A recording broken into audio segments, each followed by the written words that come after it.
without ever screaming or yelling or haggling with anybody.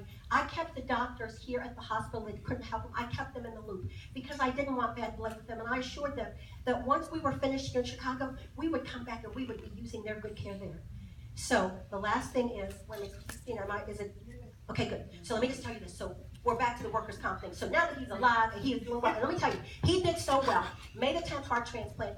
They released him on May the 18th, and we started living at the Renaissance Hotel in Chicago, Northbrook, Illinois.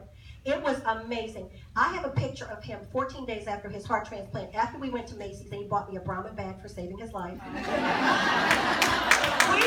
on a double-decker bus tour. He had no pain. They could not understand it. They gave him oxycodone, which people would kill for. He had no pain. They could not understand. He was just like he was asymptomatic before. He had no pain.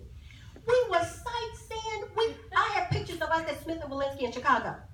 I have pictures of us at Morton's because his heart problem didn't come from cholesterol or anything else. It came from the chemicals that were killing him. So, and I remember calling one time and I said, I know you said my husband should wear his mask all the time. Well, he's out for the next 3 months. But when we're in a restaurant, the staff to wear the mask when he's trying to eat. They said, Mrs. Howell, most of our heart transplant patients are either still in the hospital or at home in their bed. So we're not really sure about Mr. Howell.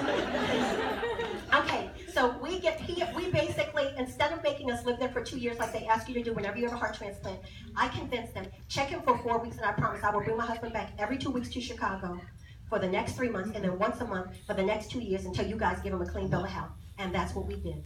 But in the meantime, I am fighting workman's comp. I wrote the most beautiful case to workman's comp. They denied it on 5 counts. I rewrote it. I answered everything they said. Oh, this was wrong, that was wrong, this was wrong.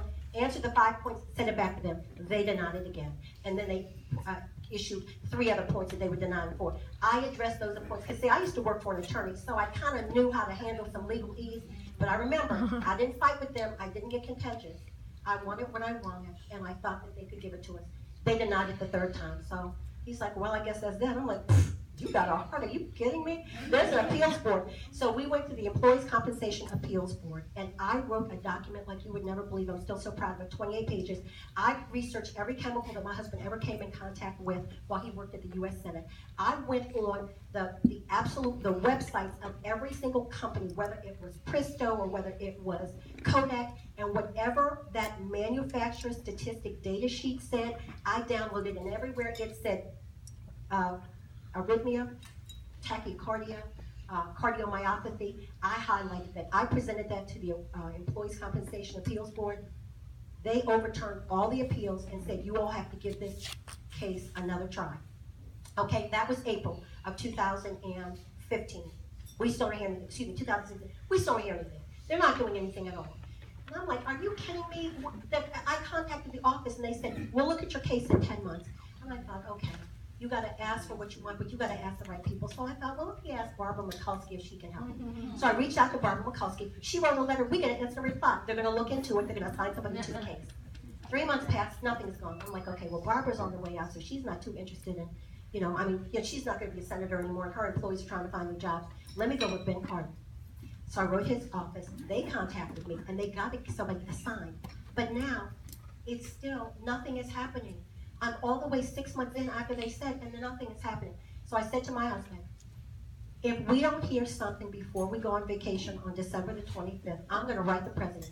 He said, you're going to get us in trouble. And I said, get us in trouble? What are they going to do? Go get us in trouble.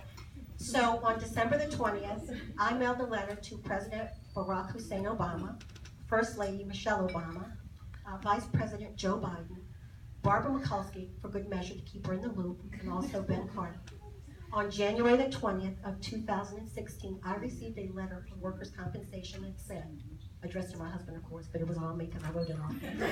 It says, Dear Mr. Howell, we are in receipt of your correspondence from President Barack Obama regarding your case for workers' compensation. You have been approved.